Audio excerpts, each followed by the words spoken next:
Good evening, ladies, and welcome. Yes, we're here. Sorry there was no karaoke yesterday, guys. I wasn't in the mood for it. It was too hot. Didn't want to sit in that workshop. I even cancelled Steve, but Steve turned up because he was after some. Turned up because he was after some resistors. So, yeah. And we're in the shack for a change. We're in the shack, and it's a shack video.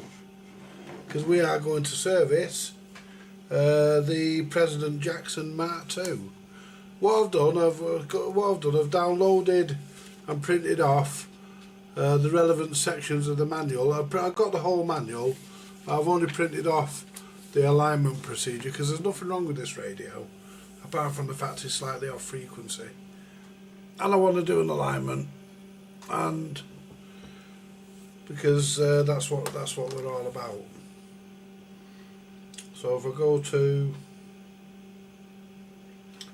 next camera, there we go. Right, there's that tends to whiten out the thing a bit. There we go. Right, we've got the alignment. Put my glasses on. Tell you what we've got here. We've got the alignment procedure for the VCO PLLs part of the unit. We've got the alignment for the transmitter. And we've got the alignment for the receiver. 3 things we've got. I'm not expecting the VCO to be out, but we will check it. But I'm not expecting to actually do anything to that. But we will check it for, make sure that it is working. Right, while waiting for a few of you guys to come in, I may as well whip the screws out. Turn it off. Always take the screws out with the transceiver off. That way, if you haven't, we're only going to take the top off. That way, if you make a mistake and you short something, you won't blow the radio up. Right, we've got one in the top here.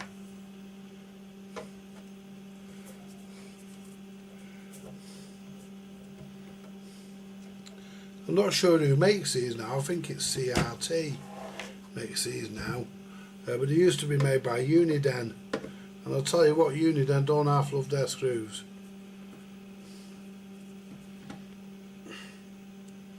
Don't know how I took that screw out the top. We're not taking the top off. It was the one out the bottom we should have taken. Doesn't matter.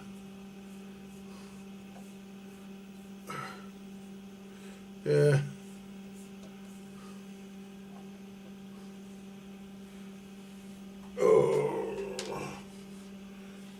Move them out of the way for a minute. There we go.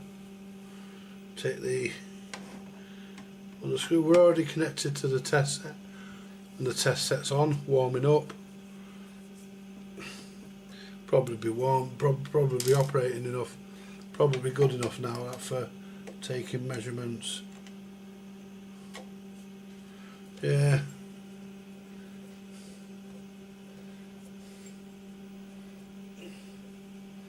Right.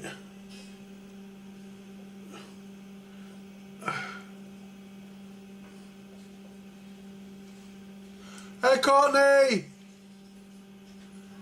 Hey Tommy! Are you still here, Christine? Yeah. Oh, right.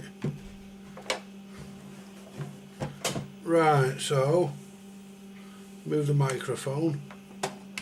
Right, so basically, guys, what we need to do is desolder the speaker, because we don't want that flopping about while we're trying to work. So we'll take the speaker off. Right.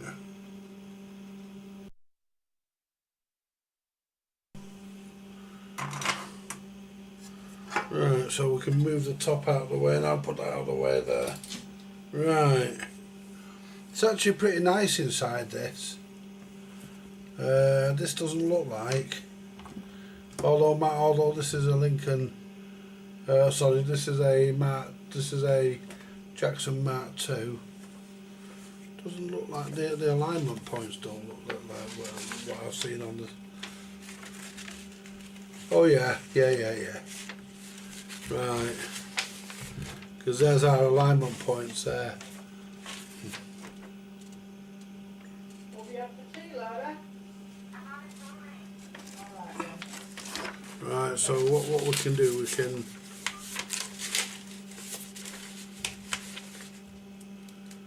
hello Jason, good evening sir. Yeah, that's Jason who I bought this radio off. Yeah, we're giving it a once over, Jason. You know me. Right. I fucking stapled these, I shouldn't have done really. Because that's a pain in the ass. Right. Doesn't matter. Right, so what we need to do, we need to check the VCO. So they want us to be on mid-band, they want us to be in, so basically what they want us to do, the manufacturer, they want us to be in EU. I'll just check that. They want us to be in EU, which we are. They want us to be in EU. I'll read the chat in a minute, Jason. They want us to be in EU.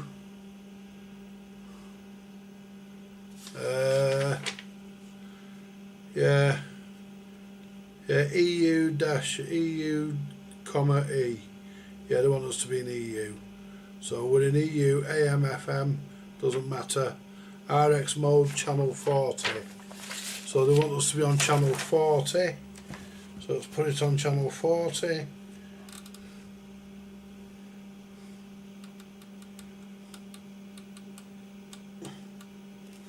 Channel 40. Then they want us to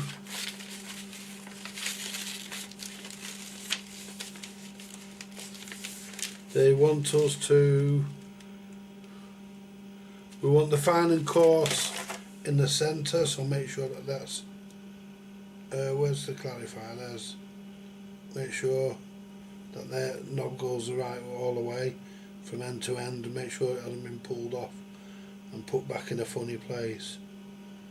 So that's right in the middle.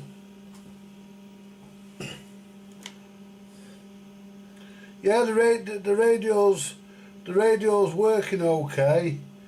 I did read the paperwork. It didn't take me long to work that out, Jason.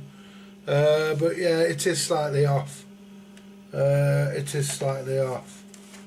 It is off because, you know, it's not quite right. So I'd like to get it right.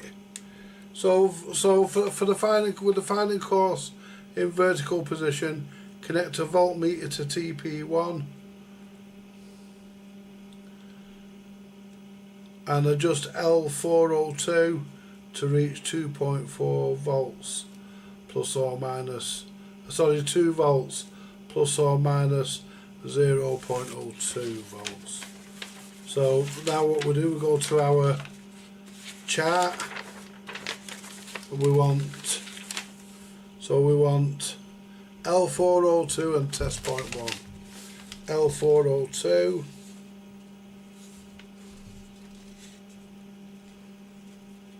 There's L402 there.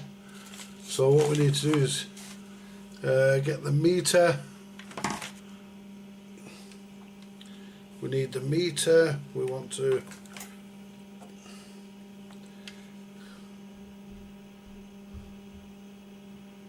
turn the meter on.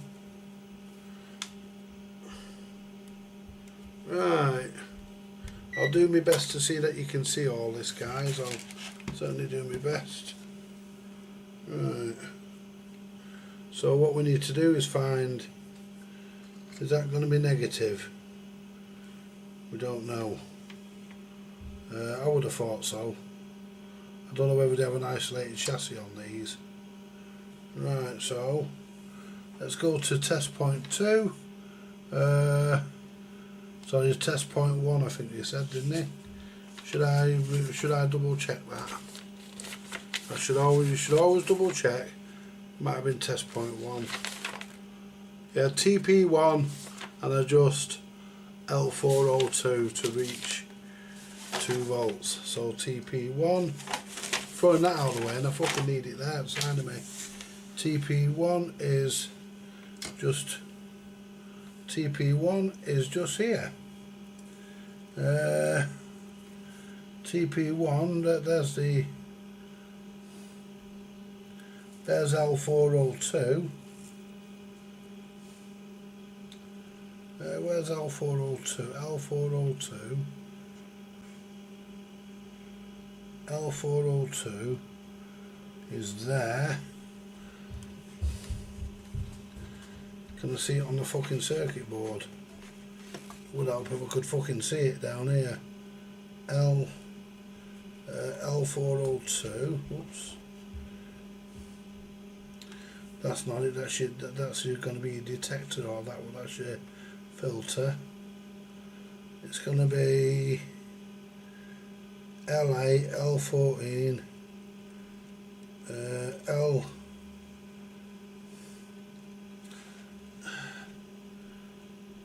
Are we at the fucking top view, bottom view? It's down the bottom. We've got to be down here somewhere.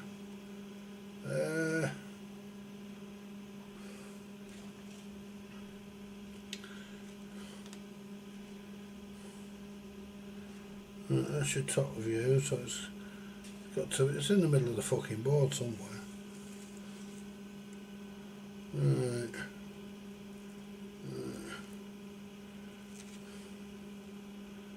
There's TP5.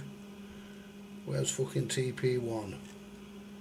TP10. Where the fuck's TP1? TP8. TP1 should be near L.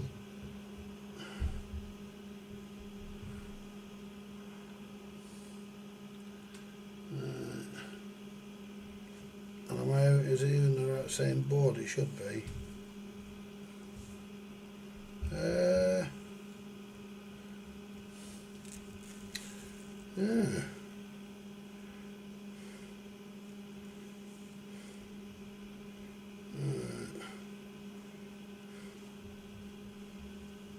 There's L401. So we got there's the VCO one there with the paraffin wax in it, and there's TP1. TP1 should be here. There it is.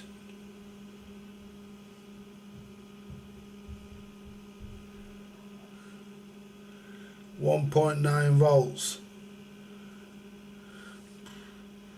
That's as near as damn it to 2 volts, isn't it, guys? 1.9. Right, so that's as near as damn it, that, isn't it, pretty much? As near as damn it, but right. You do me a favour, Christine? Before on your way out, here, put them in the workshop for me. Yeah, come and get them. They're my workshop glasses. I had them in my hand when I walked through here earlier.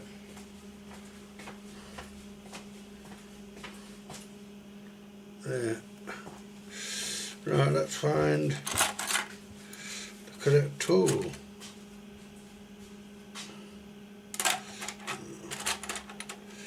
Right.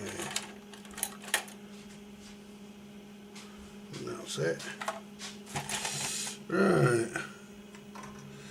So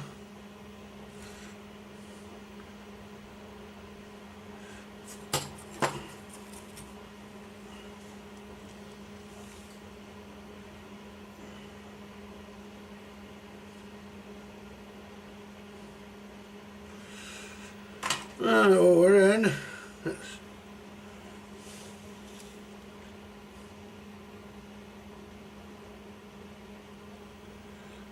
There, look at that, I did that by heart, I did that, whoops.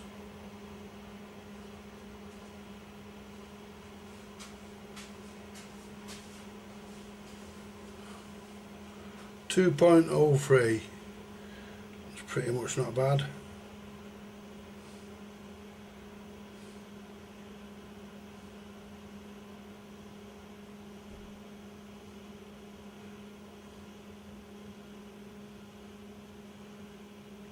That'll do us. Just wood.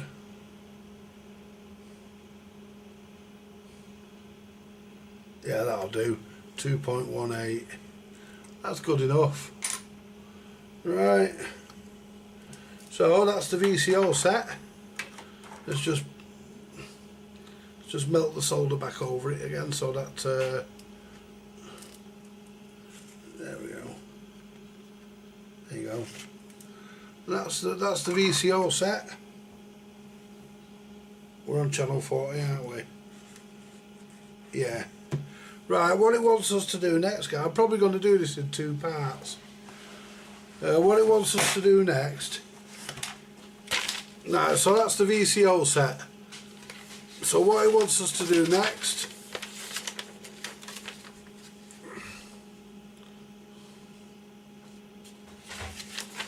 It wants us. So what they want next. They want us to sit here and play with ourselves. Right, so yeah, 0.02, yeah, we could go down a bit more there because we're actually a bit higher than what they would like. Right, is that my brew? Yeah. You're going to have to put it over there, Christine, I can't have that near me. So let's go back to this. Where do you want it? Put it over there. Let's just check, see what it's saying.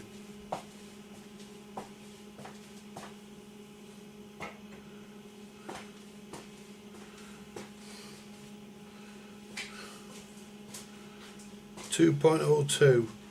Yeah, we could do with being. Yeah, we're a bit high there.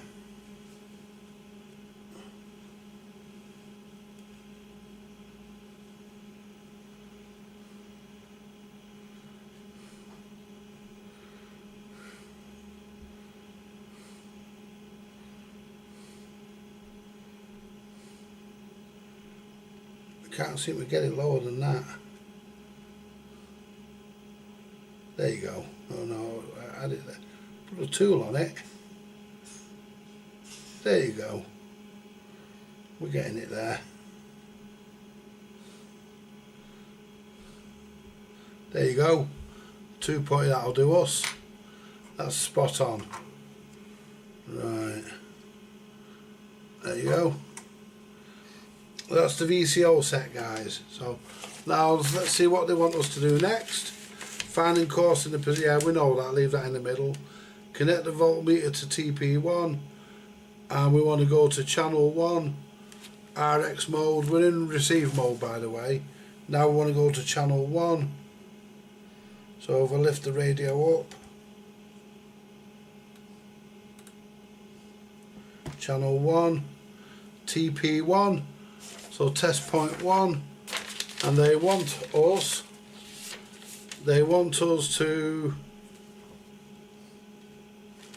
find out. We should put our brew in a minute.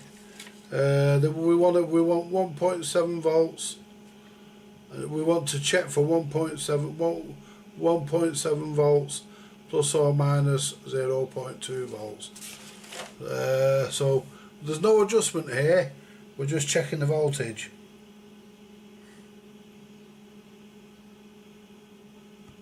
Oops. 1.7, we're spot on. We're spot on, guys. How about that? The VCO's spot on. Let's see and work out where she put that brew. Bet she put it on the coffee table or something like that. Oh, she put it. Do you know, I haven't got arms like a gorilla. I mean, when I said not over there, I meant on the table there, not all the way over there. Hang on a minute, guys. She thinks I've got arms like a gorilla.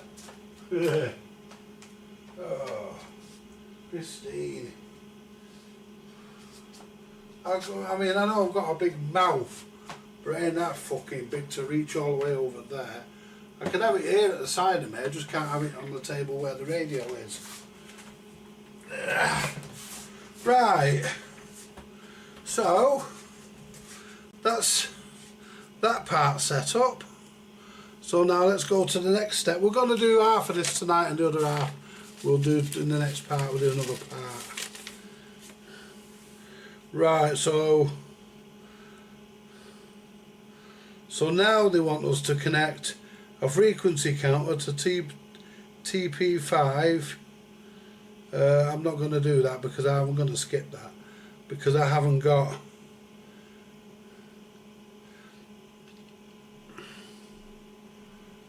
I haven't got a frequency counter on the bench. So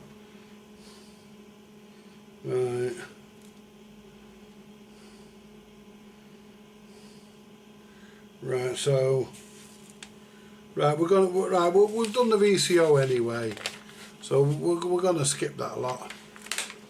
Now let's do so that just tells us what the frequency list is, the rest of that. So now we want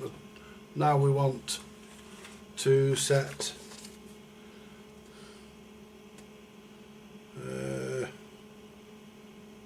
right, so this is the alignment of the transmitter. Right. And I want to actually check mic gain and count. We don't want to do that. I know the mic gain's okay. I know that's okay. I know there's plenty of mic. Right. Where's the 1020? Hang on. Where's the fucking? Where's the adjustment for the? Where's the adjustment for the fucking? I looked at it last night. Where's the adjustment for the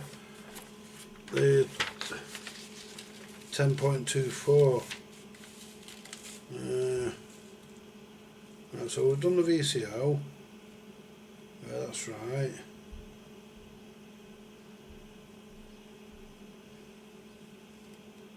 Oh, here we are. AM, FM, we're on EU. Doesn't matter whether you're in AM or FM. Channel 20. So we want to be on channel 20.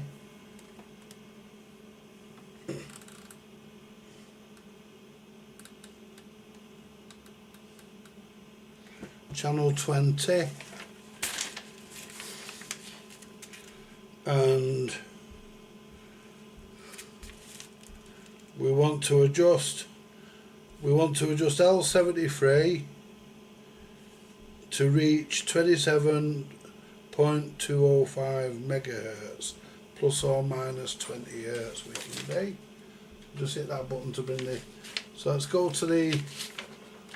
So let's see where our adjustment is. Our adjustment point, we want L what?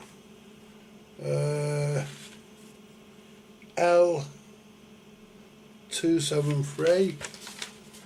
L273 is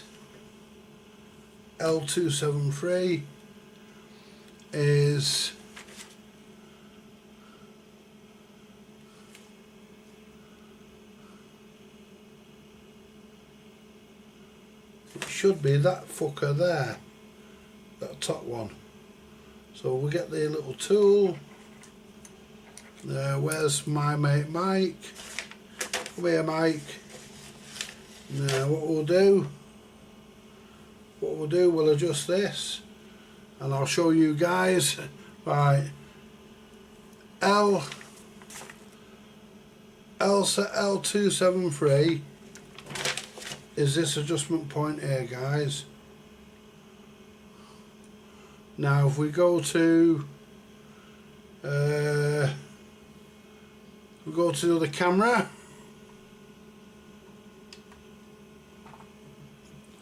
there we go, and I just burnt my hand on the soldering iron. Take that test probe off, we don't need that. Right, now what we want to do here, we want to key the mic, and we're actually not far from it. Just let it settle down. Now we want to come up a little bit.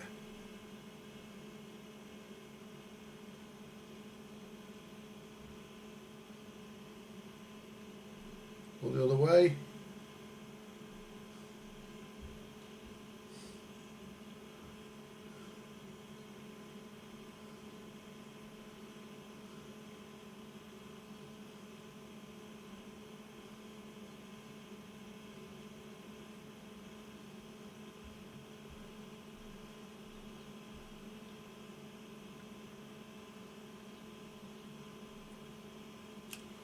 Right, release a mic.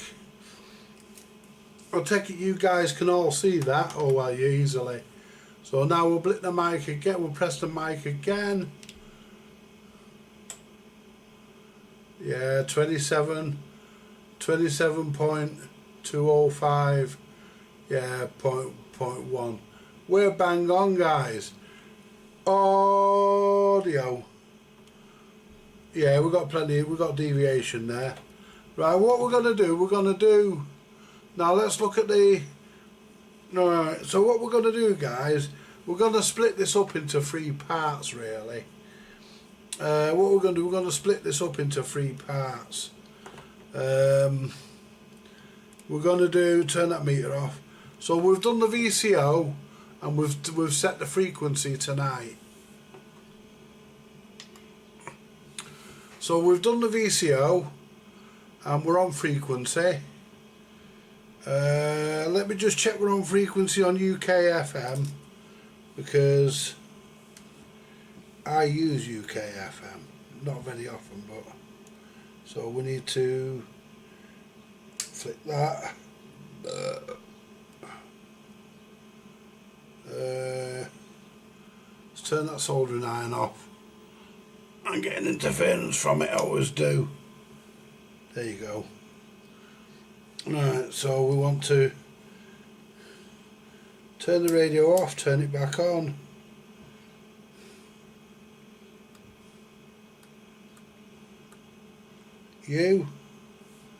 Flip that back there, turn it back on. Channel 20.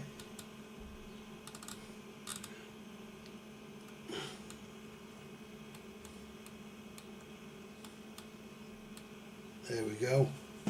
Now it should be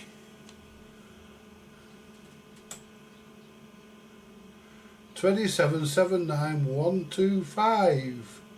We're spot on. We're toggling 126, but we're spot on. That was a good bit out before, guys. Just take you to the camera and show you. So we're actually there. Now you can see the test set. So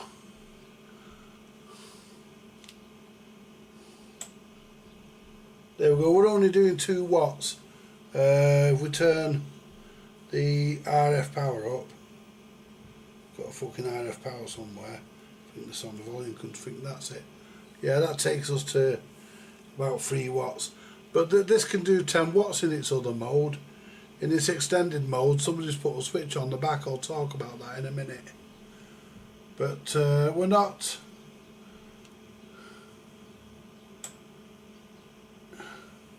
Yeah, that's good. That's cool.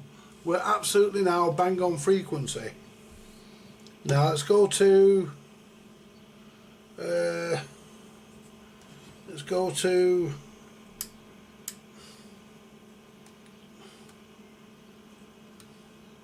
Hang on. Let's put this in. Right.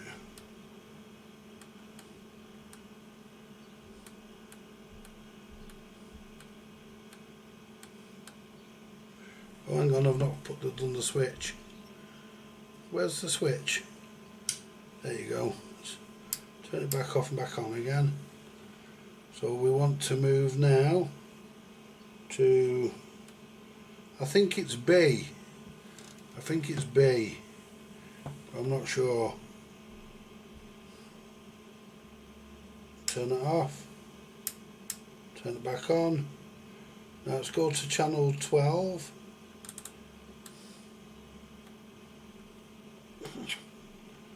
This has got one of them daft encoders in it. Right, so we should be 27. We should be 27,555 if I've put it on the right band.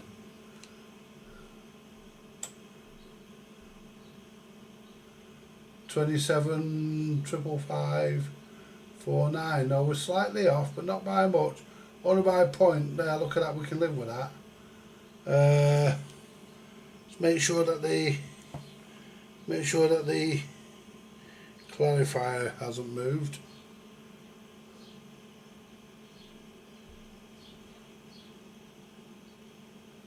There you go. Yeah, we're pretty much on there. Yeah. Do you know, we can live with that. Yeah, we can live with that, can't we, guys? We're pretty much on there. Yeah, we're pretty much on the money. Yeah. Yeah, it's 27,554.9. We can live with that. We can live with that, guys. We can live with that. The big question is, are you happy with the radio? I'm absolutely pleased with it, Jason. Honestly, mate, I am. I'm really, really happy with it.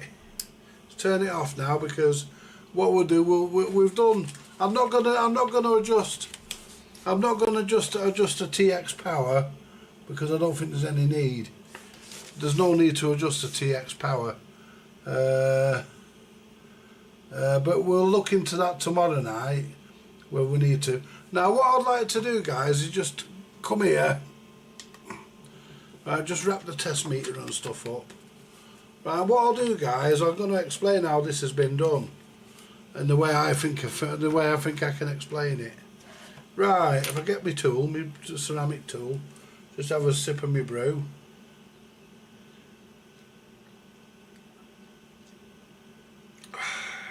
Lovely, nice cup of tea. Now, there's a switch on the back. Somebody's put a toggle switch on the back, and you've got all these wires here coming off it, and these wires here coming off it, and somebody's made a really nice job. They've actually tied the wires up nice and neat, and they go into somewhere down. They go into here, and then the other set of wires from the switch go to here. But they've not chopped the board up or anything. And as far as I know, there's been no shenanigans in this, apart from the fact somebody's put that switch on. And whoever did that knew what they were doing. Whoever did it knew what they were doing.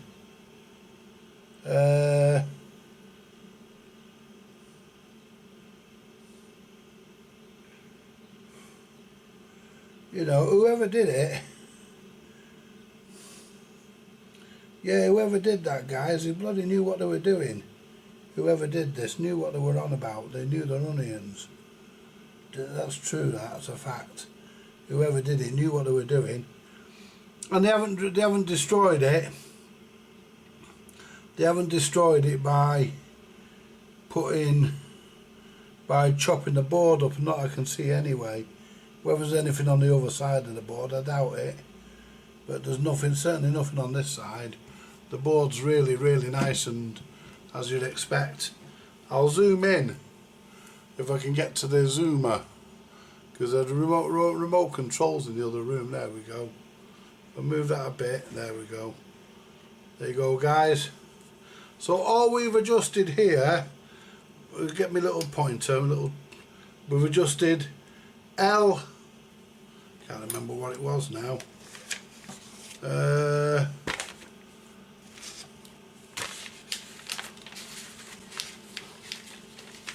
We've adjusted L402, and we've set the voltage by going to TP1, which stands for test point, and we've done, and we've popped it on frequency by adjusting L273. Is that 273? Yeah, 273. And that adjusts our 10.25 crystal. It adjusts that puts us on frequency.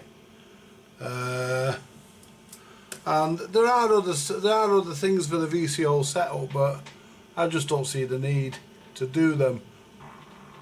Oh, excuse me. Let's see what Jason's saying. Hey. I didn't anything with the radio. No, I know you didn't, mate. When I got it, you know me, I don't play with the insides of radios. as I don't know what I'm doing with the insides. I just use them. I know that, mate. And you know something, right? I wouldn't even insinuate that you'd been in it. I know you haven't. But whoever did this knew what they were doing. It's a really nice modification, and it can probably be taken out if somebody didn't want it there. I can't think why they wouldn't, but you know.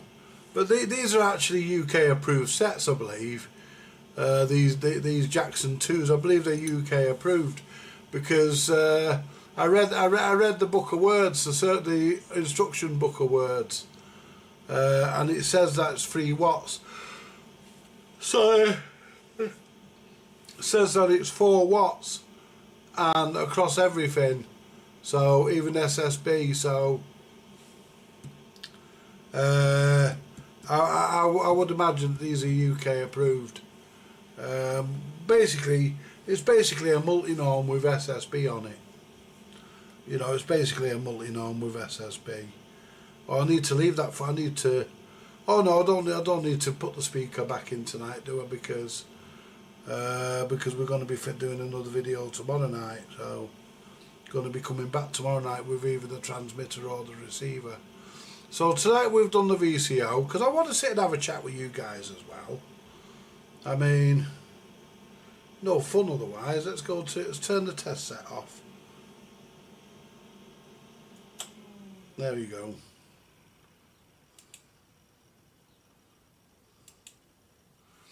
Yeah, but let's turn this light off. I don't need this bloody big light on now. There we go. Yeah, I'm really happy with it, Jason. Honestly, mate, I'm really pleased with it. And you know, as promised, I'll get the money to you next month. You know, I'll get the money to you on the 25th of next month. You'll get the money in full.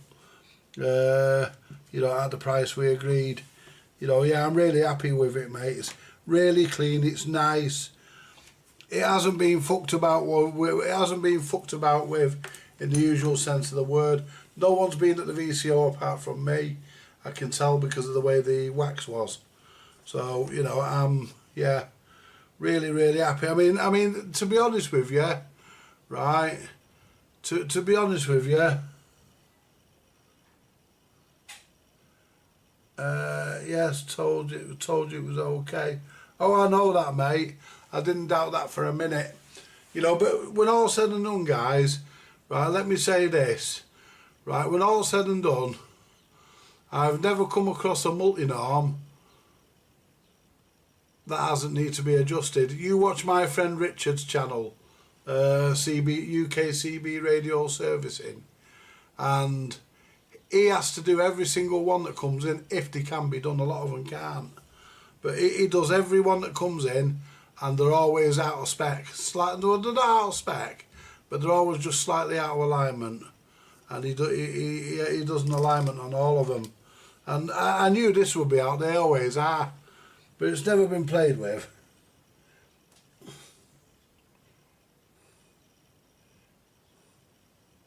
Whenever you're ready, don't make yourself short, mate. Oh, don't worry, Jason. I've allowed for it in the budget for next month. Don't worry, mate. I've allowed for it. I won't leave myself short, you know that. You know, but I've allowed for it, mate. Don't worry. Don't you worry yourself. I've allowed for it. I've already allowed for it. In fact, I've been allowing for it for a while because we talked about this radio a couple of months ago, about a month ago or something. We mentioned it then, so I've been allowing for it. I've been allowing for it for when we finally did the deal. So, you know, yeah, you know, now we've done the deal, I've allowed for it for next month, and I will get you sorted.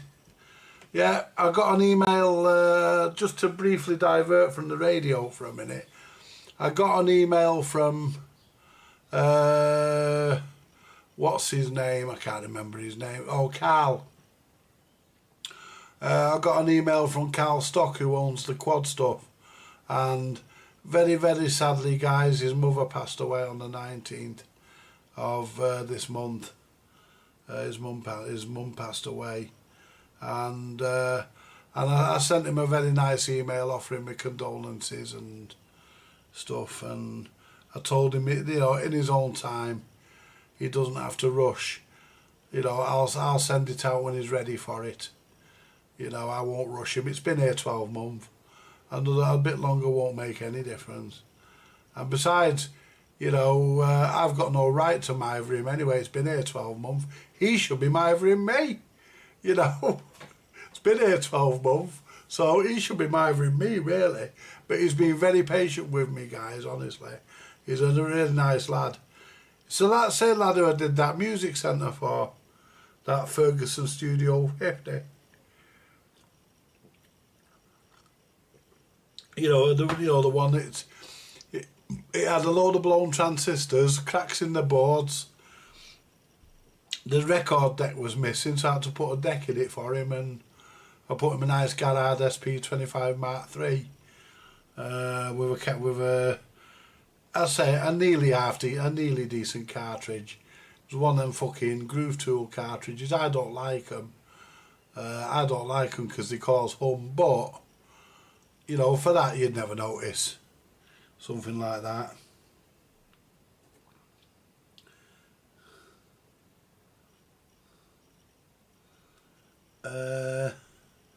Guess what I bought from Knights for my SS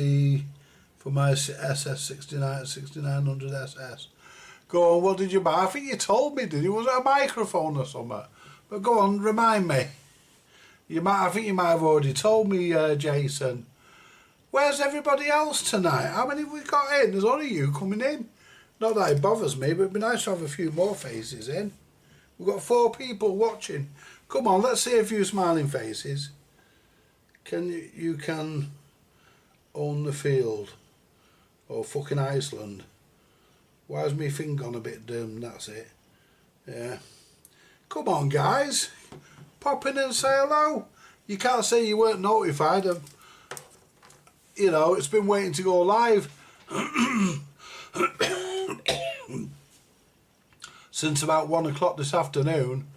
So, you know, it would notify everybody. Come on, guys, say hello. Yeah, come on, stick your head round the door. Don't be shy, I'm not. Yeah, so, you know, so yeah, so I'm really, yeah, that's right, and the static desktop, that's my, yeah. I remember you telling me the other day on the phone, Jay. Yeah, I remember you telling me, Jason, the other day on the phone. I thought you'd mentioned it. Nice mics. Yeah, the nice mics and the AST3s.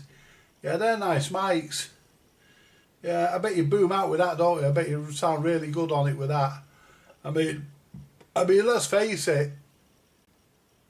Let's face it, the standard mic that comes with the CRT 6900, they crap. You know, they crap. Mine's in the box that the radio came in. Because I use a capo on my 6900. When I use the 6900, it's not very often.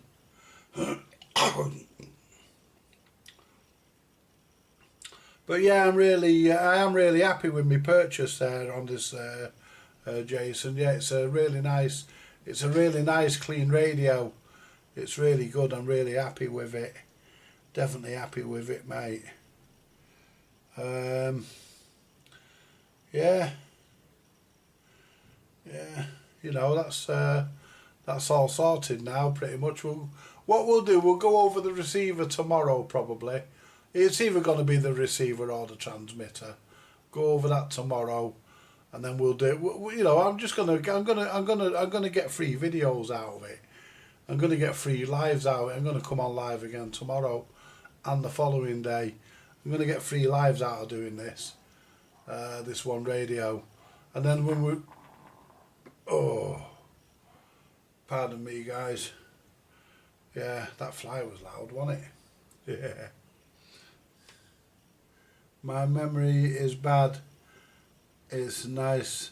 It's a nice mic to use. It's an SS. Oh, sorry, an SS99.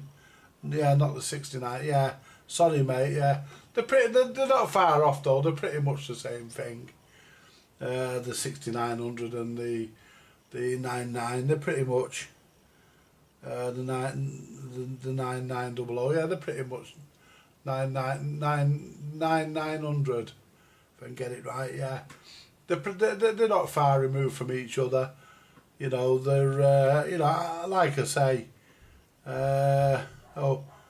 Sold my 69. I know you had a 6900, didn't you? You know, I've still got mine. I very rarely use it, but I've still got it. You know, I've still got it, but I very rarely use it. I use the Lincoln on occasions. I'd like to use the Lincoln on occasion. I do put that on now and again. That's sat here on me on top of me 6900. Don't know where I'm going to put the Jackson. I'll have to put something away really. I might put the 6900 away and leave the Jackson out and the Lincoln. See how I feel. But yeah, I'm really happy with that Jackson 2. It's a nice little radio. Yeah, really happy with that, mate. And it's nice and clean and nobody's butchered it. I think somebody's recapped it though. It looks like it's been recapped because it's got little red dots on top of all the capacitors, and people do that when they replace them, so it might have been recapped. I'll have to whip the bottom off and have a look, the top off and have a look. But yeah, it looks like it could have been recapped because it's got little red dots, and people do that when they replace the capacitors, so they know which ones they've replaced. You know, and there's if somebody's recapped that, they've gone to some fucking effort, because I bet there's about 40 capacitors in the bloody thing. You know, there's a black one there. I don't think that's been replaced by the look of it as well. A big black one in it looks like the audio stage. Yeah.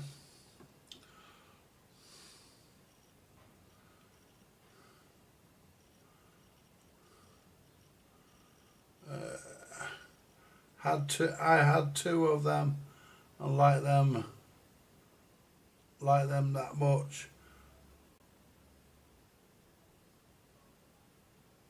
You know, I like the Lincolns. I like the Lincoln. I think the Lincoln's a lovely radio. And that was well worth the money I gave you for it. Well worth it. I certainly don't regret that, because I've wanted one for a long time. And that's had I've done the microchips modification to that. Moved those 2 transistors and 2 regulators. I've moved them off the circuit board and put them on the metal tray that the processor board sits in. So everything can stay nice and cool now, and they're on there. They're out of the way. They're insulated. They're isolated from the chassis, which is great. You know, I mean, I'll be honest with you guys and girls. I'm not a two-way radio expert. I'm not, you know, because two-way radio really isn't my forte, and I'm still learning about it. I'm learning a lot, but you know, from watching people like Richard and microchips, you know, I've picked up a hell of a lot, because it was only a couple of years ago. Maybe about 4 or 5 years ago, I wouldn't even consider touching two-way radios. Didn't really want to bother, but you know, I do now, and I'm really into it now. I enjoy working on them. I get stuck from time to time. I don't manage to repair everything because I don't know everything, but you know, yeah, I'm really happy with the way. The way it's turning out. I mean, and the best thing I ever did, to be honest with you guys and girls, the best thing I ever did was buy me test set. Although I was managing without a test set, it's a lovely instrument to have, because you know once you've got when you've got the test set, you can actually. You know, it's one thing it's one item. You know, it's one item with everything in it pretty much. You know, you've got everything in there that you need. Pretty much. The only thing I didn't have in there tonight was another frequency counter. I have got a Raycal in my drawer. So if I decide I want to look at the SSB and stuff, and go where it sends me to different test points, and really check everything, then I will break the Raycal out and sit it on the bench. I will get it out and sit it on the bench if I have to, you know. But that's why I'm not setting all that lot up, because I don't think it's that far out. Oh, you know, when I catch hold of somebody on SSB, I'll go on SSB. I'm not doing it now, but because it means messing about, getting the aerial out and stuff, getting the aerial out the other radio, and yeah, I just don't want to mess about. But yeah, what we'll do when we come to the end of the service, on the final night of the service, we'll actually do a check then, see if we can get hold of somebody on SSB and get a report, because I know FM's going to be okay, I know AM's okay, because we're actually on frequency. I mean, we're a smidgen off on, you know, we're a smidgen off on 555, but that's not a problem, because you can just tweak that little bit with the clarifier, you know, because it's got you know, with the KC shift, you know, you can actually, I think somebody's turned, I've got a sharp nail there, guys. I think somebody's turned the clarifier into a KC shift, because clarifiers only normally work on receive.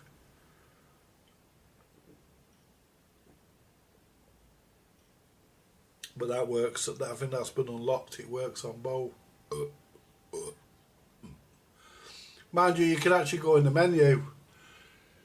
On my 6900 you can go in the menu, and you can actually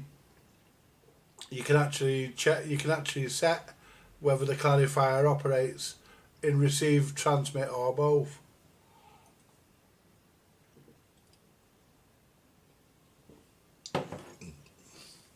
So I would imagine that I've got an itchy back, guys. Oh, I hate having an itchy back. Why is it you get an itchy back? But, you know, you don't get arms long enough to reach. You know, you need arms like a gorilla to scratch your back. But yeah, that's but that's as far as we're gonna go, guys, with it. I've really enjoyed. Nice radio to work on. We'll be back tomorrow. I'm going to leave it there for now, guys, and thank you to Jason for sending it, and I will certainly make sure he receives, sorry, I'll certainly make sure he receives his money, because I don't do them tricks. I know somebody, I know a guy called the Cobra Man who's no longer with us, a guy called Mark, God rest his soul. You know, he sold somebody a radio, he sold somebody a Cobra, and he sold it. He did a similar thing to what Jason's just done. He sent the radio, and with payment to follow, with payment expected upon receipt of the radio. Anyway, and the person who got the radio tried to, when he inquired why they hadn't paid, they said, oh, we never received it.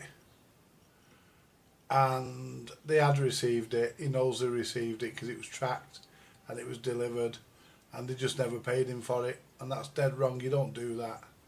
You know, that goes against the grain, that does, it really does.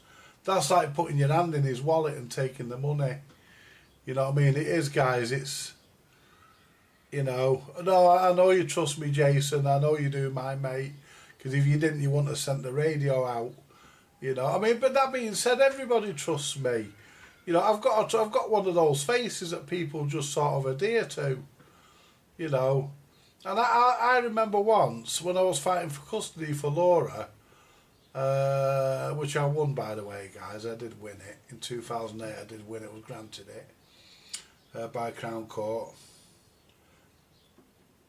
And the social worker that was assigned to deal with it, I was trying to be awkward with her, and she says to me, she says, Andy, I says, what? She says you can cut off the tough guy out. You can cut out the tough guy out right now. She said. She said because I know you're not really like that. She says because I spoke to other people who know you better than I do in this office. She says and you're not like that. She says I know that. You know. She says I'll be honest. She says everyone who meets you likes you. She says even I like you. You know so.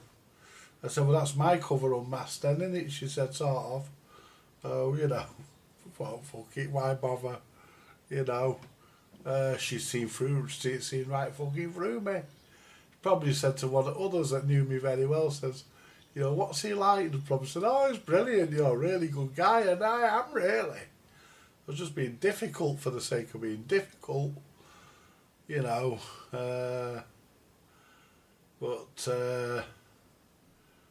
You know, the only social worker I didn't really like, well, two of them, was one called Mary Dover, I couldn't fucking stand her, and another one called Stephen Cardwell, I couldn't fucking stand him, just didn't like him.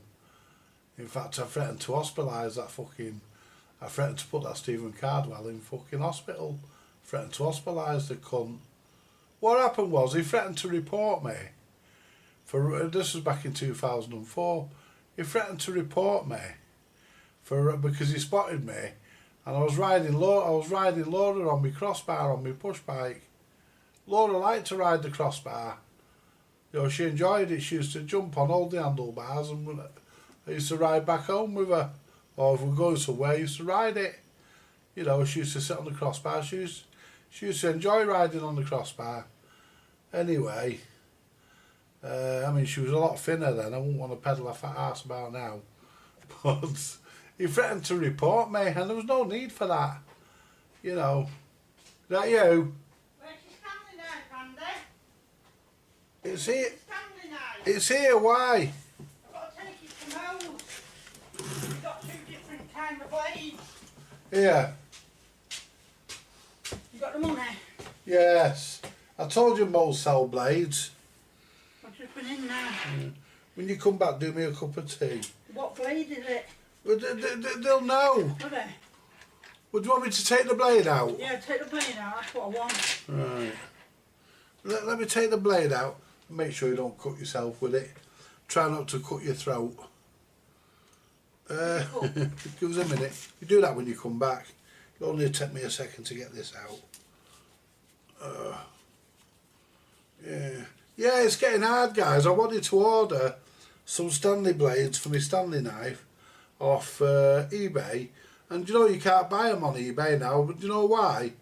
Because of all these fucking arseholes that go around stabbing each other or slashing people with these things, you know, and it's, you know, that spoils it. Right, I'm going to wrap tape round it, Christine. Give me a minute. I'll wrap tape round it, because you can't just fucking carry that, you'll fucking hurt yourself.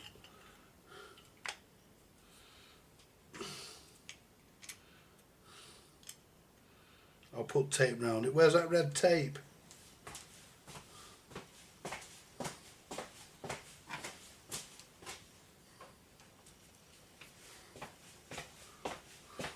Yeah. Right, so. Yeah, I've just been in Mo's. They got them in, but they got two different ones. Yeah.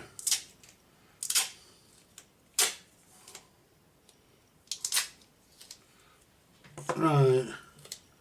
So if I just cover the blade,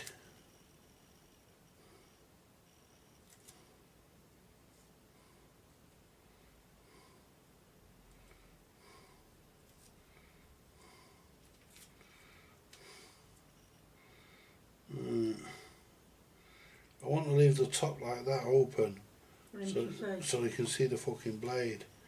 Right.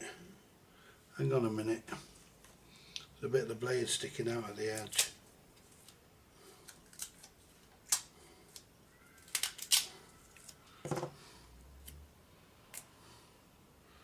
Just cover the fucking blade properly. There you go. That way you won't cut yourself. This the sharp as fuck these, but this one's starting to go a bit dull.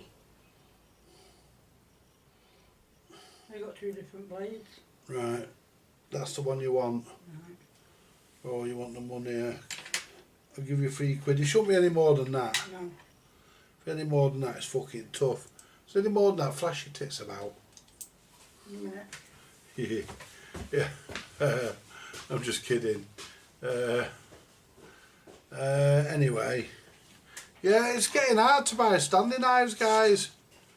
It is, it's getting hard to buy Stanley blades, utility knife blades, because of the knife laws that have been brought in the UK. I can remember when you could walk around with a knife in your pocket. You can't now.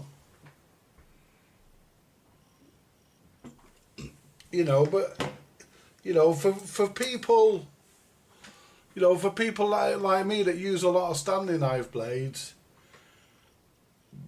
it's a bit inconvenient. It's a bit of an inconvenience, really, when I can't buy them on eBay, because I used to be able to. I used to order a shitload on eBay, and they used to last me for fucking months. Because you can only get so much out of one, especially when you use them the way I do. But the main reason why I want them is for splicing tapes and stuff. Because the razor blades that you get with tapes, fucking hell, you wouldn't be able to cut your throat with them. You couldn't cut through fucking butter with them, let alone tape. Can't cut the blunt. So I found the best way of doing it is using a Stanley blade. Yeah. And that's it really. I mean, at the end of the day, but I know Moles sell them, you see. I don't like to shop there really, but I know they sell them. So any old port in a storm, innit, guys? Any old port in a storm really. So, at the end of the day. Another thing, guys. I've got an exercise bicycle coming. Yeah, I bought myself an exercise bicycle. So that I can sit in the kitchen or I can sit in here with some music on, and I can do my exercises, because I don't get to go out as much as I used to because of my legs really, because I'm bad on my legs, and I'm hoping I might be able to lose a bit of weight by doing that. Do that a few hours, about an hour a day for a few weeks, then start off about half an hour, 15 minutes, 30 minutes or something. As much as I feel, and time it. It comes with a fucking digital display and everything on it. So I've got that coming. That's on its way, and I can then try and get a bit fitter. Maybe get a bit more healthier. Because the only reason why I'm unhealthy is because I'm a fat fucker. If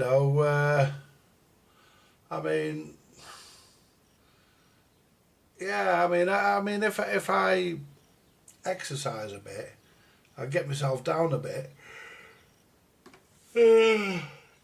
I might get myself down to a point where, see, if I walk up the road at the moment, by the time I get to the end of my street, my crescent, by the time I get to the end, which is not far, by the time I get, because I live on the corner, by the time I get to the end, my back's killing me. When I'm standing up baking or peeling the potatoes or whatever, my back hurts. That's why when I do the baking, you see me do the baking on the Andy Bates channel, I stop the camera and I come in here and sit down and do the mix, finish mixing it in here, because the small of my back really starts to hurt. I really get in pain, and I know if I can get a bit off the front, then that'll ease me back. It'll take the pressure off my back, and I'll be able to go for nice long walks then. I'll be able to walk from here to my mate Charlie's and go and have a brew with Charlie and Alison, and that kind of thing. And there's a few other people on that street that I know. My mate Bernard, I could pop in and see Bernard, and that kind of thing. So I told the doctor, not my specific doctor, but the doctor that phoned me about the diabetes, Dr. Richardson, I think he was called. And I says to him, I'm thinking about an exercise bike. He said, that's a good idea. I mean, the best exercise you can get really is swimming because it's zero impact. I mean, cycling, there's not much impact in cycling unless you go over a fucking big bump and you get, you got a narrow seat, you go over a big bump and the fucking seat disappears up your chocolate starfish and you go, ah! The seat bounces off your anal bone and you go, ah, fucking hell. It feels like you've been kicked up the arse with a size 9 boot. But on an exercise bike, I shouldn't have none of that, should I? I did have Wii Fit, I used to have a Wii and Wii Fit, and I actually used to do that. And, I had the balance board and everything, and, the Wii Fit board had the whole fucking lot. I had the full setup, and I used to use it. But I gave it to an old girlfriend, and she fucking sold it. 50 fucking quid she sold it for, and it was fucking still in guarantee. It was pretty fucking new. I was annoyed. I'll be perfectly honest with you, I was annoyed over it. But hey, what can you do? Shit happens. But what we're gonna do, what I'm doing. I've got an exercise bike coming. I'm gonna set that up probably in here or in the kitchen. Probably in the kitchen. Get up on the morning, have my morning cup of coffee, sit and let myself wake up.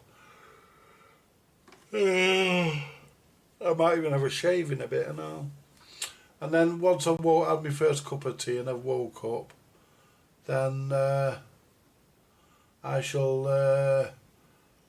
place my rather ample posterior up on the saddle and go for a stationary ride.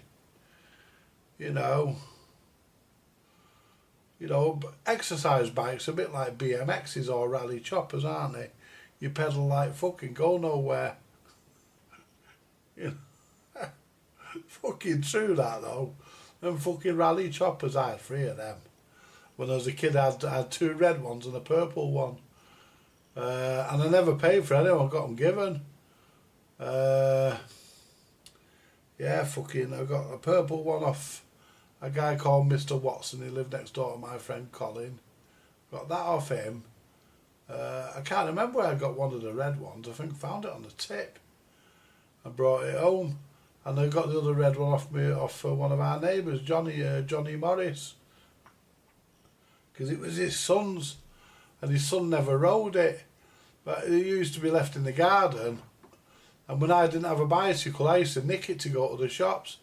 And he says to me one day, he come out and says, hey Andy, come here a minute. So I said, where is it, Johnny? He said, you see that rally chopper? I said, yeah. He said, you can have that.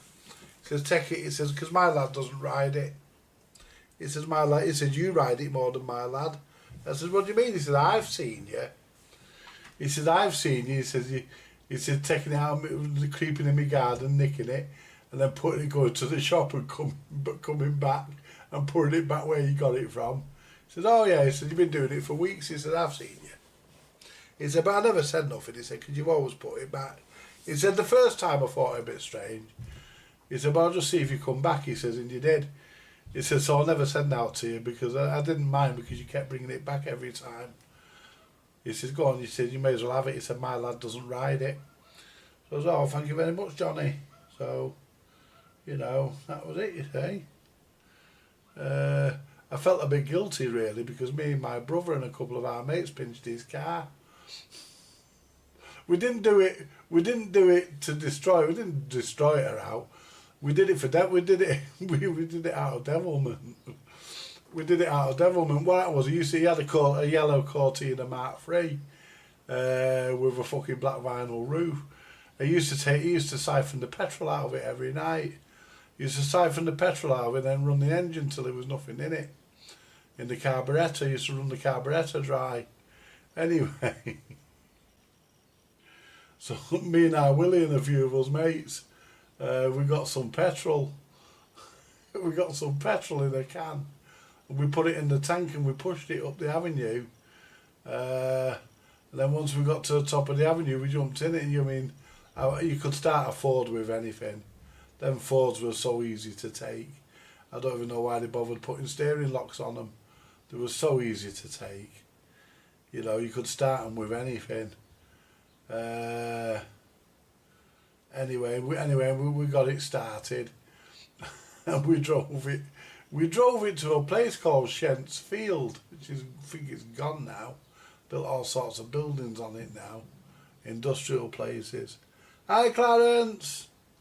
Anyway, what happened was there was like, right in the middle of Shent's Field, there was like a gravelly sandy patch and a perfect square right in the middle of the field. And what we did, we parked his Cortina right in the middle of this fucking gravelly patch on the field. I mean, we didn't even rag it round the field or anything. We drove it there and we parked it and we just walked off and left it, like, you know. Fuck me.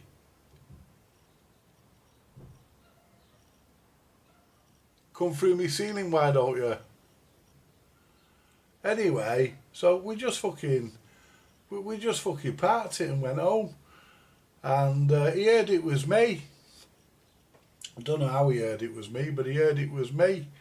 And he says to me, he says, I want to know the name of your mates who was with you, or I'm going to phone the police. I said, Johnny, I said, listen, I said, I'll own up to it.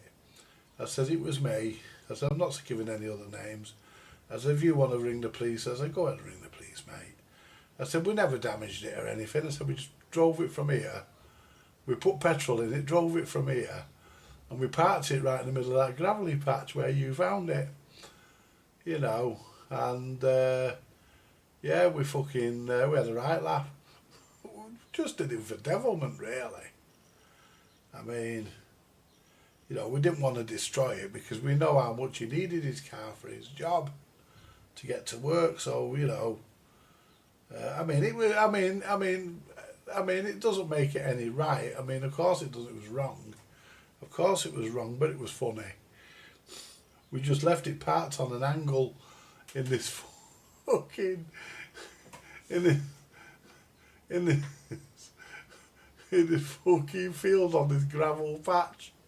Fucking dead big square gravel patch. The girls, women's football team, used to play football on it. They used to set up a goal post. It was that big. We used to set a goal post there and play football on it. We parked it right in the fucking middle and walked off. He might have even seen us, we don't know, because, you know, it was back outside his house the next fucking morning. I got up about fucking 4 o'clock in the morning for a piss, and I looked outside and it was back outside his house. So he must have fucking found it. He must have realised it had gone. He probably woke up for a piss, looked out the window and realised it had fucking gone, got his pants and shoes on and went looking for it. And probably went straight to Shent's and found it there, you know, and obviously drove. I said, what are you moaning at? You know, I said, we put some petrol in it. You know, at least we put some petrol in it. What are you moaning at? You know, I mean, it was wrong, of course it was, but we was like, you know, we was like 13-year-old kids, 14-year-old kids at the time, you know, and, you know, if I could travel back in time and go back to that night and say to me and say to myself, you know, tell myself not to do it, would I go back and do that? No, of course I wouldn't. Even though it was wrong, I still wouldn't, because it was funny. You know, he didn't find it funny. But we never damaged it. I mean, we didn't rag it round the streets. I just nicked it, dumped it on the field and come home. Just for a bit of a laugh. You know.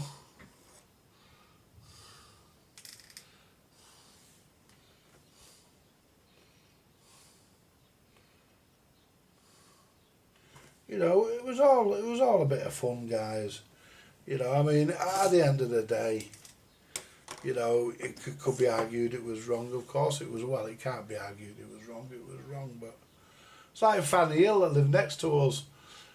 She had a Puch Maxi. She had a little Puch moped we had some fucking fun with that. We never nicked it. We had some fun with that. What we used to do, she used to keep it in the ginnel, or the side entry, as some people call it. What we used to do, we used to jam the throttle fully open. But when she pedalled it and it started, used to rev its balls off. You know, luckily she never ever took it off its stand straight away. You know, and she used to turn it off and jiggle about with it to drop the throttle back down. We used to just pull the cable and wrap it round somewhere. You know, we used to have some fucking fun.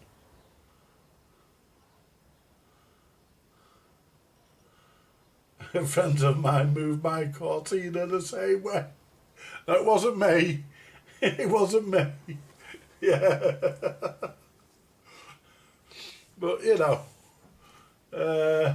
it was a laugh. I mean, it wasn't right, but it was funny. You know, you look back on it now and you think, fucking hell, you know. It wasn't funny, but... Oh, sorry, it wasn't right, but it was funny. He never found it funny, you know. Johnny never found it funny. I mean, yeah, he threatened to get the police. I said, I'll get the police, Johnny. I said, I'm not telling you who my mates were. I said, I'm not a fucking grass. So I'm not telling you. Hello, Paul. Hope you and Jan are okay, my mate. Hope you're both good. Absolutely. Yeah. Yeah, we're just talking and just reminiscing about days when I was young and stupid. You know. But like that time when me and a friend of mine, we was only fucking the eye to a grasshopper, about fucking 7 or 8 at the time. Me and Jason Barwick, we let everybody's tyres down. Well, not everybody's, but about fucking 10 cars we let down on Studland Road in Wivenshaw in Peel Hall. And they found out it was us because we didn't do my dad's. Because they come round, one of the neighbours knocked on the door and said, your fucking son's let our tyres down. My dad turned round, he said, how do you know it was my son? He said, because yours are still up. I thought, shit. I thought, oh dear. I should have let his down and all. Then nobody would have fucking known. Because nobody's seen us. I know nobody's seen us. Not at the time me and him used to creep about, he fucking didn't. Yeah. Yeah. He'd be about my age, him would be in his 60s now, him would be about my age. He was about the same age as me when we was kids. You know.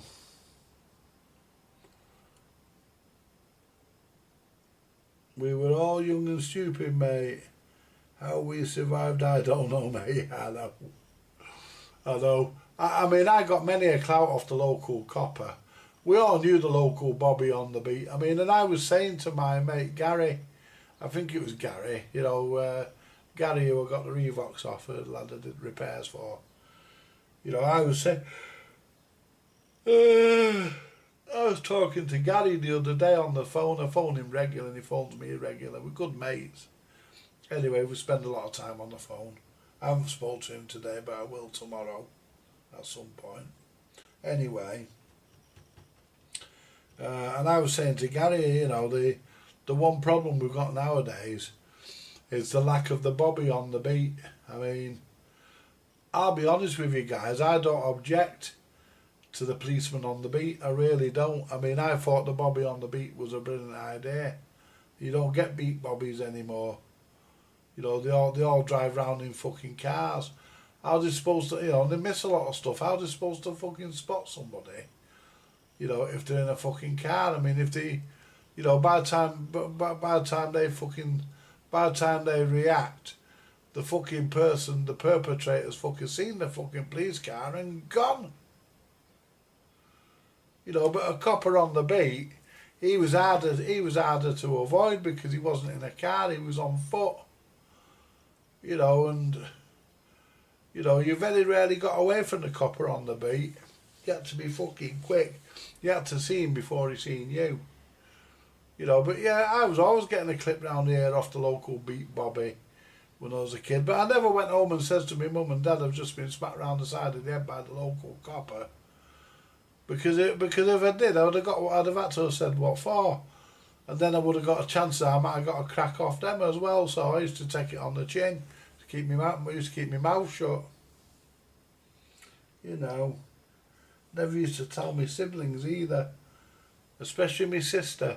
She'd say, "How and Andy got hit by the local copper, you know."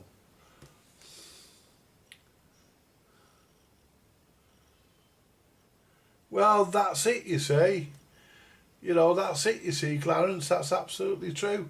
I mean, you know, I don't, you know, it doesn't bother me having a copper on the beat. I think we shouldn't have lots of them.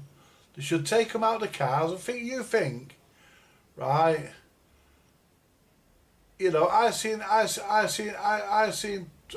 two coppers once, and they were both single manned in a car. You know, they had two coppers in a car each. You know, what's the point? That's wasteful. You know, that's wasteful. You know, two coppers are both in cars. You know, what they should do, what they should do is, you know, what they should do is give them an e-bike and have a base up in the local areas, like a base up here, where they can go lock the e-bike up so it doesn't get pinched, like put it in the local library or something, or the local housing office, somewhere like that, somewhere secure, where it won't get stolen, and you know, then they can do their foot patrol, and then when they're finished with their foot patrol, they can go back, get their bike back, and go back to the police station, you know, and put their bike back, get the uniform off, and get into the civvies and back home. You know, at the end of the fucking day. But they won't. You see, the government. The one thing about governments, and it's universal, this, not just in this country, but mainly in this country.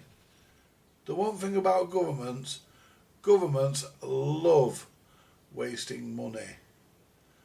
Do you know something, right? The British government wouldn't know a winning hand if you gave them 4 aces. Honestly, guys, British governments are thick as shit. They wouldn't fucking know a winning hand if you give them four aces. Honestly, they wouldn't. And at the end of the day, I think there should be I think there should be a police presence on the street. You know, I'd sleep better. I used to sleep well in my bed, knowing that there was a policeman walking about. I mean, if there's knowledge that there's a policeman walking about, criminals are less likely to do something. I mean, I used to work nights, guys, I'll tell you this. I used to work nights, right? I used to trundle around on my motorbike at night, and because I used to clean the William Hill booking betting shops, the William Hill bookies. I used to clean them, and I used to do about 6 shops or something. And you know, when I was coming home in the early hours of the morning, I used to see all sorts of strange figures. You know, as soon as they saw my headlight, they fucking ducked out of sight. Angela Rayner for PM, yeah, I think so. I think she'd do a better job than that fucking cunt, what's his name? Andrew Burnham, is he called? Andy Burnham. Yeah, he's fucking... He wants to take all your disabled benefits off you, that cunt.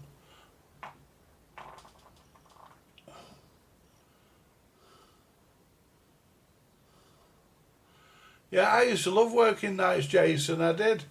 You know, I used to ride my motorbike. By the time I'd done my second shop, by the time I'd cleaned my second shop, there was hardly any traffic on the roads.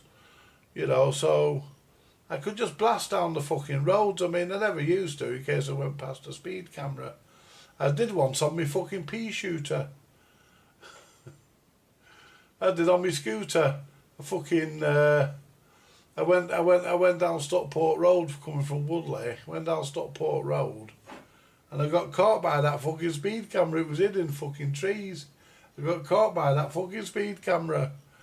And I got the choice, either pay £100 fine and get 3 points on my licence, or go on a speed awareness course and pay £70. So I paid £70 and went on the course. That way I didn't get the points on my licence.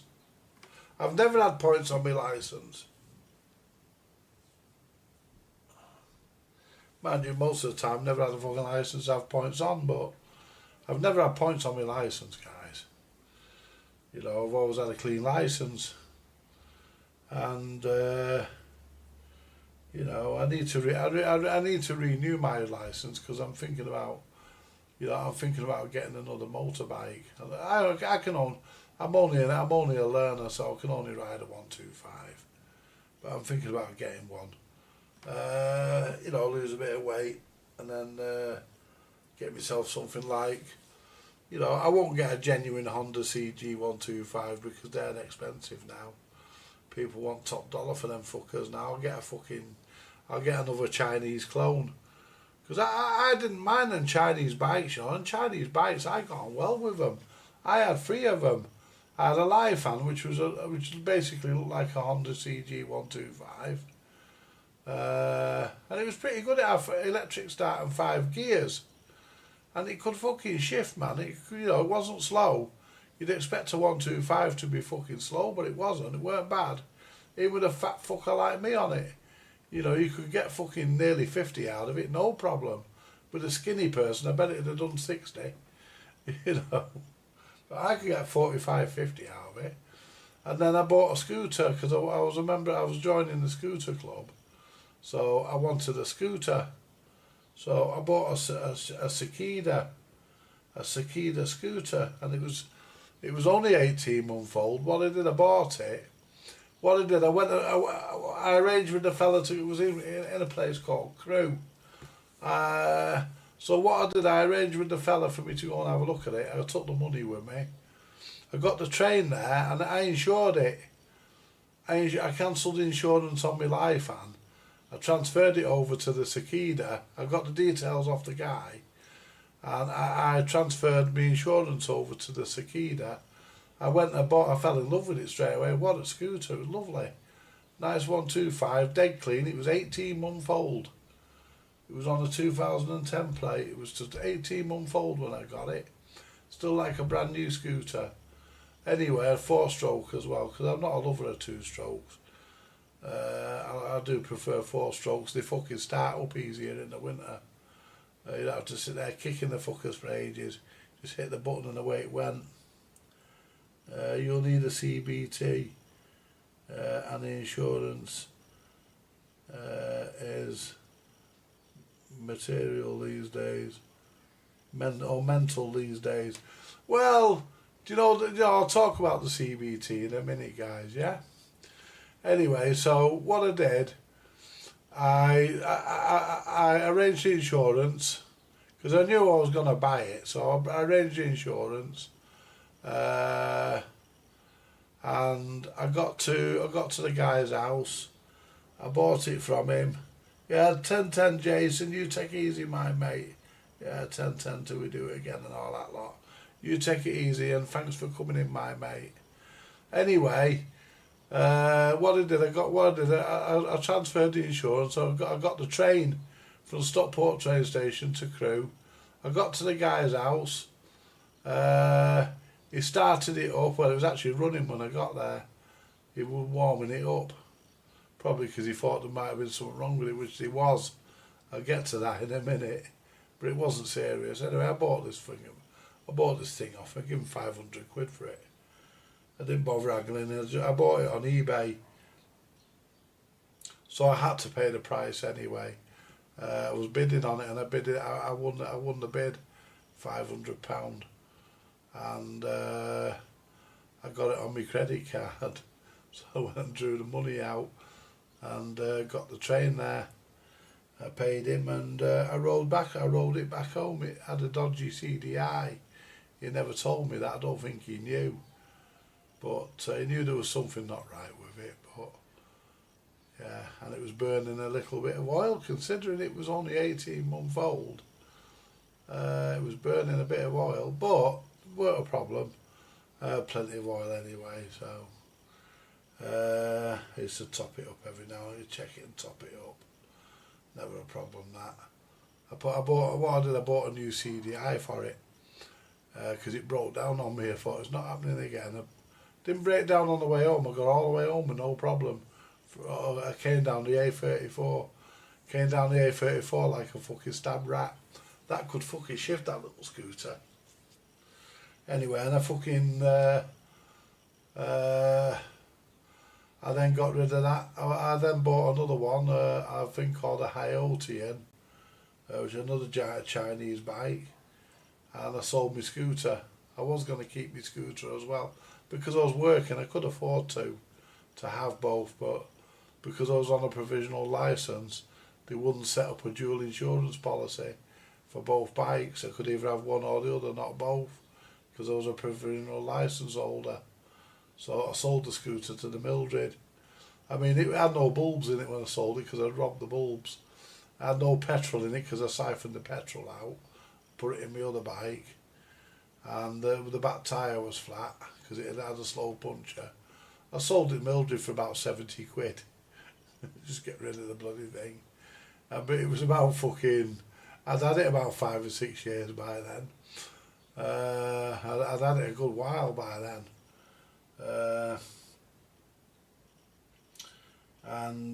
Getting to the CBT, compulsory basic training. Do you have to do it? But the law says you do. But I did it once and I never did it after. I was supposed to do it every 2 years. I never did it after that. And I never got stopped. Basically, I don't know about now, whether it's changed, but at the time I did it and then decided not to do it, the police couldn't check it up at the roadside. You had to have your CBT certificate with you in order to prove that you'd done it. Because they couldn't check it. It's the one thing they couldn't check up at the side of the road. Everything else they could. You know, they knew everything about you before they even stopped you. They couldn't check that up. As soon as they got behind you, they knew everything they needed to know by your number plate. But except for that. So would I do the CBT again? No, I wouldn't.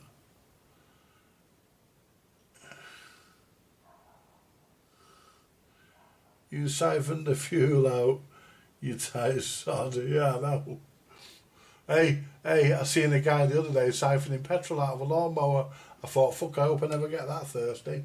I fucking did. I siphoned the fuel out of it. I siphoned the petrol out. Not before I sold it to the Mildred. I siphoned the petrol out of it before I decided to sell it. And every time a bulb blown on my motorbike, I nicked a bulb out of the scooter. So to avoid buying them. So by the time I sold him it had no bulbs in it, no petrol, it had a flat tyre.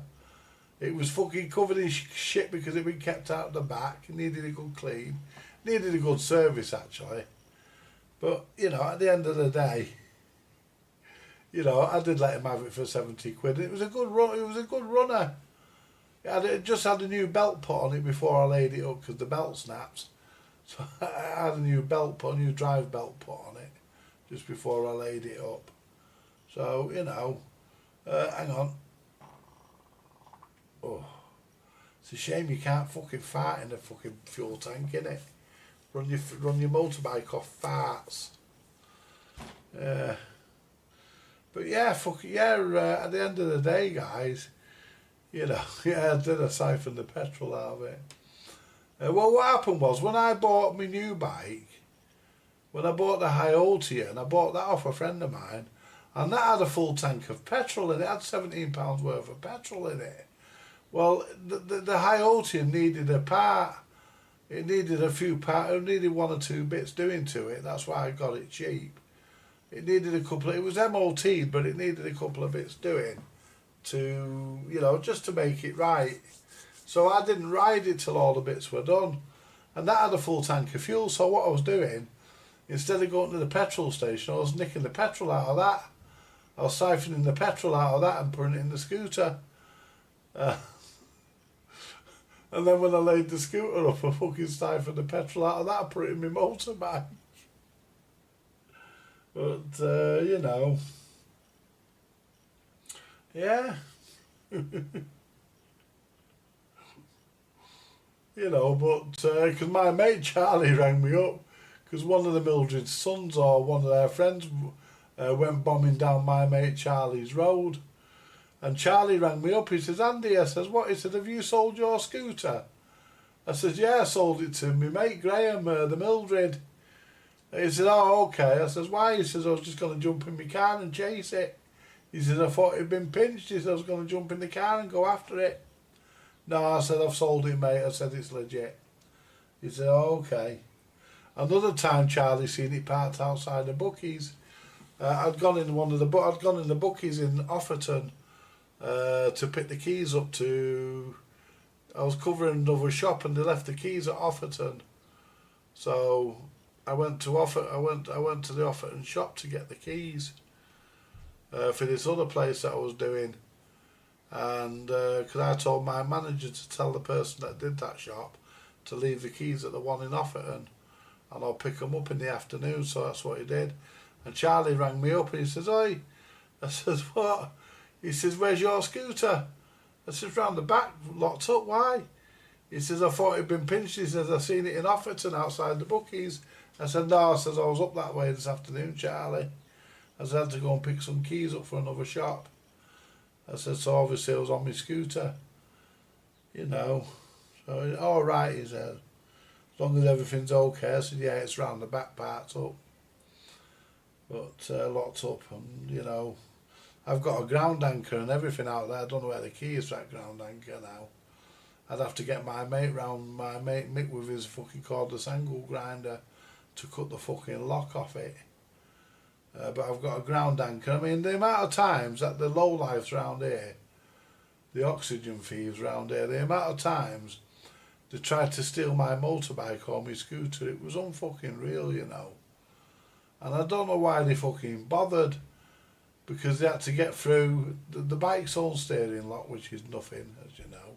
It's a waste of time putting them on because they're too easy to break, easy to snap a steering lock. There was a disc lock on the brake, which was alarmed. It was one of them that make a racket when you move it. You only have to breathe heavy on it. There was a big fucking chain round the seat and through the back wheel and the frame, with a fucking big padlock on it. Looked like it come off a castle. And then there was the ground anchor. So, you know, how the fuck they thought they were going to be able to steal my fucking motorbike or my scooter and get away with it. You know, I don't know how they thought that. I mean, one of them disc locks, I had one of them yellow ones on at first on my scooter, and then what that was, the fucking the fucking moist winter air had got into the cold moist winter air had got into the lock and rotted the inside of the lock, and I couldn't get the fucking lock off this particular. I was coming out of the bookies at fucking Offerton. I put the key in the lock and I just turned it, wouldn't take the lock off. So I went to the fucking local takeaway up the road. I'd been in there before to get some food from them. I walked in and I said, "Excuse me," I said, "You haven't got a hammer, have you?" And it's like 10 o'clock at night. He says, "A hammer?" I said, "Yeah," I said, "A hammer." He says, "What do you want it for?" I said, "I can't get the fucking disc lock off my bike. So I can't get the disc lock off my scoot." So he says, "Right." So anyway, he says, "Are you sure it's your scooter?" He walked up with me, he says, "Are you sure it's your scooter?" I said, "Listen, mate." So I pulled the keys out of my pocket and I put the key in the ignition and switched the engine on and switched the ignition on. And the ignition lights come on. I said, "They are, mate." I said, "Is that good enough?" He said, "Yeah," and he passed me the hammer. And what I did, I got the claw bit of the hammer behind this fucking disc lock, and against the disc lock and the fucking disc, and I give it one almighty fucking shove. Them yellow disc locks are made out of cheese. It didn't take it took less than 5 minutes to get it off. Didn't take long at all. So, and the next one I bought was a more high quality one. You know, when you pay £5 or £10 for a disc lock, you're not going to get a disc lock that can survive being attacked for longer than a few seconds. You're not, honestly, guys. So I bought a brand name one, which had an alarm on it as well. And you weren't getting that off with a fucking claw hammer. It was a good substantial lock. That weren't coming off with a claw hammer. Definitely not. Hey, where's Christine at with my fucking Stanley knife blades? I hope she hasn't run off with me £3. Anyway, guys, I'm going to leave it there. Join me again tomorrow for another live when we will be continuing on the President Jackson Mark II, when we will either look at the receiver or the transmitter. Probably the receiver, it'll be one of them. But tonight we've done the VCO and we're happy with the VCO. Right, guys, you all take it easy, and I'll be back this time tomorrow. Well, not this time, I'm going now, aren't I? But you know what I mean. I'll catch you later, guys. I need to go for a hit and miss. See you later. Bye for now. Oh, I almost forgot. Like, share, subscribe, buy me a coffee if you... Bloody hell, I've got hiccups. Try again. Like, share, subscribe, buy me a coffee if you want to. Catch you later, girls and boys. Ladies and gents and chaps and chapasses and all that lot. Catch you later, guys. Bye for now.